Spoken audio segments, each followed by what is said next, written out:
Bismillahirrahmanirrahim. Sampai-sampai waktu di perang Hunain, mereka melewati sebuah pohon atau sebatang pohon yang dulu tempat, kalau bahasa Jawanya apa ya? Jawa apa?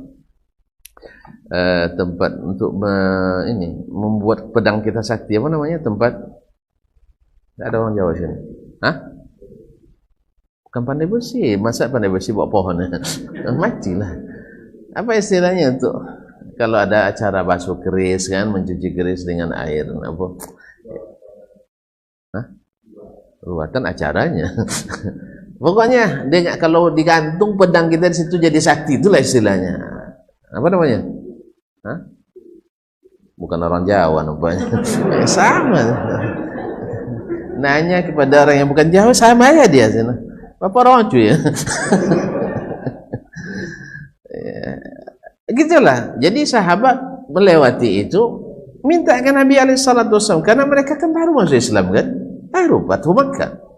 Maka mereka minta kepada Nabi SAW, ya Rasulullah, ij'al lana dhata anwatin, ya Rasulullah, tolong jadikan pula bagi kami pohon untuk, tidak apa nih istilahnya, untuk memberkahi, bukan berkahi, untuk membuat pedang-pedang kita sakti, sebab kita akan berhadapan dengan musuh. Lalu Nabi SAW, wallahi innahu sanan, innahum la taquluna mithla ma qala banu Israila li Musa, ij'al lana ilahan kama lahum aliha. Kalian ini benar-benar mengikuti caranya Bani Israel. Ketika mereka berkata kepada Nabi Musa alaihissalam, buatkan untuk kami Tuhan seperti orang-orang ini punya banyak Tuhan. Artinya Nabi menyamakan permintaan sahabat itu untuk minta pohon untuk apa istilahnya? Apa ya enggak pada istilah?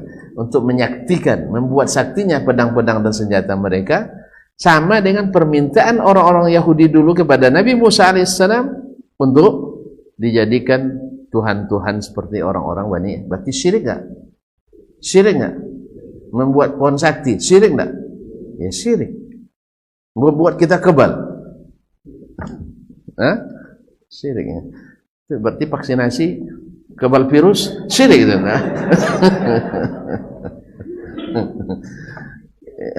Kaum muslimin dan muslimat dirahmati Allah Subhanahu wa taala. Jadi jadi dalam berakidah, yang pertama memakai hadis, bukan memakai logika, tidak. Ini ciri khasnya Ahlussunnah. Dalam beribadah mereka juga menggunakan hadis. Makanya ashabul hadis itu adalah orang yang apa? Pantang membuat hadas. Karena antara hadas dengan hadis sangat bertentangan. Antara hadas dengan hadis bertentangan. Walaupun orang menyebut hadas itu hadas hasan atau bid'ah hasanah, ashabul hadis tidak mau bid'ah hasanah. Sebab Nabi katakan kullu bid'atin dhalalah. Adapun ini masalahnya karena ada sebagian ulama atau sebagian sahabat melakukan sesuatu yang tak ada zaman Nabi lalu disebutnya itu sebagai bid'ah hasanah. Gitu ya. Ni'matil bid'atu hadhihi. Disangkalah oleh kita membuat ritual baru, padahal menghidupkan sebagian sunnah yang sebelumnya dilakukan Nabi. Tapi karena ada halangan, lalu tidak dihidupkan oleh Nabi SAW. Setelah halangan itu hilang, kembali dihidupkan oleh sahabat. Misalnya apa? Salat tarawih. Salat tarawih tidak ada zaman Nabi. Sudah ada atau belum? Sudah. Ini riwayatnya banyak sekali. Hampir mutawatir mana? Bahwa Nabi salat tarawih. Nabi pernah salat berjamaah tarawih? Pernah. Dan pernah di masjid?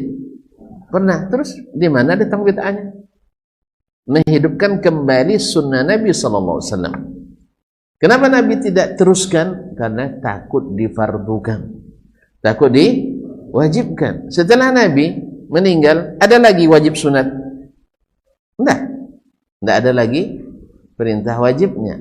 Oleh sebab itu kaum muslimin dan muslimat dirahmati Allah, setelah sebab itu hilang, maka dihidupkan kembali oleh Umar bin Khattab radhiyallahu taala anhu. Cuman sayang waktu itu Umar mengucapkan ni'matil Bid'atu ini akhirnya menjadi subuhat bagi yang suka subuhat. Subuhat bagi yang suka subuhat. Padahal ini adalah bid'ah secara bahasa. Bid'ah secara bahasa bagus artinya. Makanya saya bilang mikrofon ini bid'ah hasanah. Betul. Mobil bid'ah hasanah. Pesawat bid'ah hasanah. Tapi membuat ritual tertentu yang tidak ada contohnya dari Al-Quran dan hadis, bid'ah dhalalah. Jelas ya? Ya, ini wasilah atau ritual? Ritual. Maka tak boleh dibuat sendiri. Tak boleh dibuat sendiri. Tapi kalau seandainya tidak membentuk ibadah, walaupun dia digunakan sebagai sarana ibadah, maka dia tidak masuk bid'ah dhalalah, tapi dia masuk bid'ah